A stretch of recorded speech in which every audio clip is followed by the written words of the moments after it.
যদি কোনোবাই মৰম কৰে তাই মানে তাই এটা বেলেগ এটা বস্তু। আৰু চবতকৈ ডাঙৰ কথা কি, তাই গুৱাহাটীলৈ আমাৰ অহা যোৱা হৈয়ে থাকে। জানো।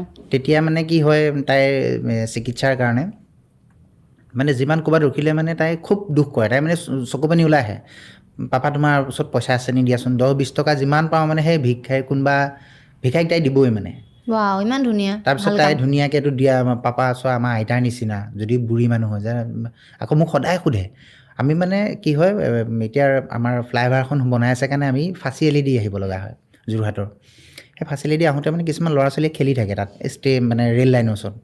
মোক সোধে, তুমি সিহঁতৰ মাক দেউতাকক সুধিবাচোন ক'ত থাকে, কি কথা, কিয় স্কুল নাযায়, কিহৰ কাৰণে সিহঁতি কিয় এনেকৈ থাকে, সিহঁতৰ ঠাণ্ডা নালাগে নেকি, ইমান যে দৌৰি ফুৰে। তাই যে আমিতো ইমান সৰুতে এইবিলাক চিন্তা কৰিছে। তাই সেনেকুৱা ধৰণৰ চিন্তা কৰে। আৰু বিশেষকৈ ফেচবুকৰ যিটো আমাৰ ফাৰ্ষ্ট পে'মেণ্ট সোমাইছিল, তাই মোক মানে এনেকুৱা ক'লে, মই তোমাক কি লাগিব, কৈছে আমি এটা কাম কৰোঁ বোলে, আমি কাৰোবাক দিওঁ বোলা।